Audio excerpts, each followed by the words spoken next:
Bonjour et bienvenue à cette deuxième capsule Stimuler bébé au quotidien en toute sécurité. Et débutons par un vrai ou faux.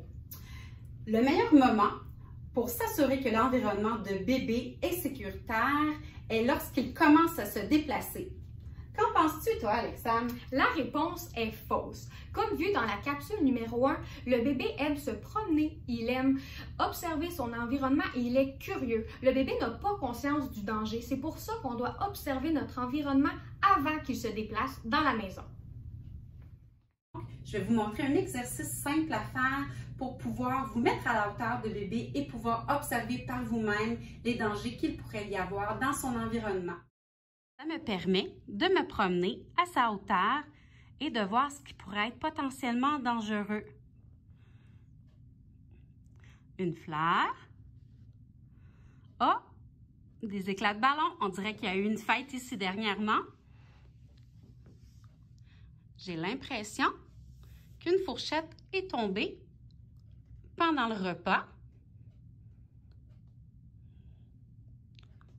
Ouf! Je ne suis pas certaine que bébé respire bien en ce moment. Un autre ballon qui est resté gonflé. Ensuite, une jolie fleur. Il y a certaines fleurs et certaines plantes qui sont inoffensives en effet, mais il est toujours important de vérifier la toxicité des plantes et des fleurs avant de les laisser près de vos enfants, de vos bébés. Une balloune gonflée, on pourrait penser que c'est inoffensif aussi. Par contre, il y a des risques qu'elle se brise, cette balloune-là. Et ce que ça fait, c'est qu'on a des petits morceaux comme ça, des petits éclats qui sont vraiment dangereux si le bébé parvient à les attraper, à les mettre dans sa bouche et pourrait s'étouffer.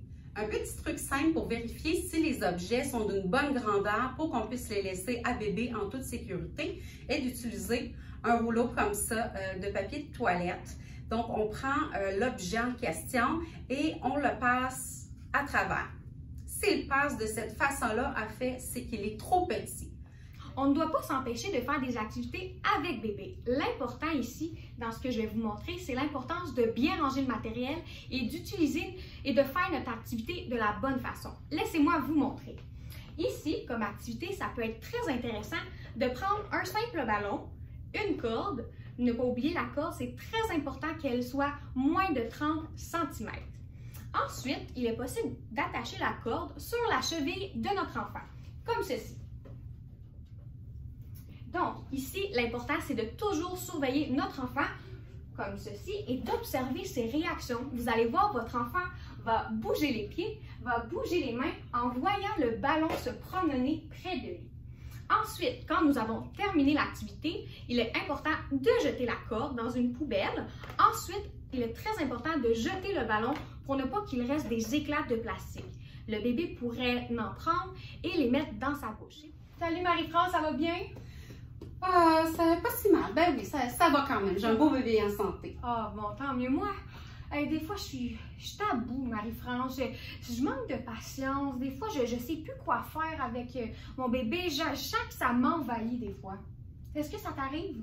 Ah, moi aussi, ça m'arrive. Hier, justement, là, il arrêtait pas de pleurer. Je savais vraiment plus quoi faire. Sa couche était changée. Je l'avais allaité. Il avait bien dormi. Je l'avais dans les bras puis il continuait de pleurer. Là. Sincèrement, là, je me sentais pas bien puis je savais vraiment plus quoi faire. Ah ouais, je pense que ça arrive à tous les parents, hein, ces choses-là. Est-ce que tu as des trucs, toi? Eh bien, justement, mon infirmière, là, elle m'a déjà conseillé, quand ça arrivait et que je savais plus quoi faire avant d'exploser, que je pouvais laisser bébé dans sa bassinette parce que ça serait l'endroit le plus sécuritaire pour lui, en fait, quand justement je suis en colère. Ah, c'est bon à savoir, je vais m'en rappeler ça.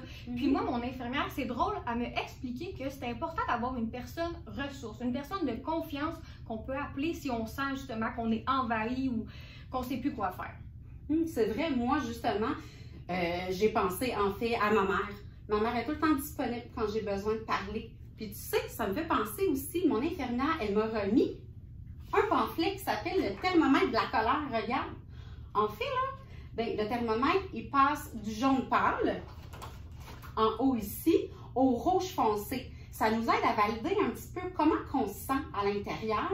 Puis, en fait, le but, c'est de pas arriver au rouge foncé parce que là, ça pourrait être dangereux, hein, qu'on ne sache plus quoi faire puis qu'on secoue bébé, en fait. Oh, wow! Oh, mais ça fait du bien parler ensemble, hein, et se confier. On vit toutes des choses semblables. Merci, Marie-France.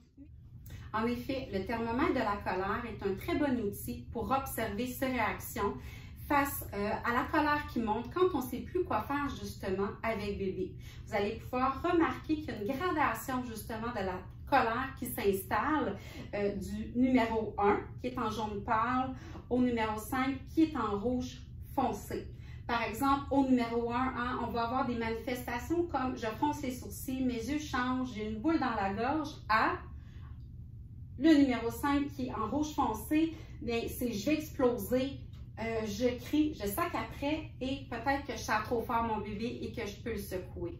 Donc, ce qui est important de retenir, c'est qu'en tout temps, si vous avez besoin d'aide, n'hésitez pas à aller la chercher. Hein? Vous pouvez laisser bébé dans votre bassinette, vous pouvez appeler quelqu'un de confiance, vous pouvez appeler la ligne parent ou vous pouvez aussi communiquer avec Info Sociale. Vous composez le 811, l'option 2. Merci et sur ce, à la prochaine capsule.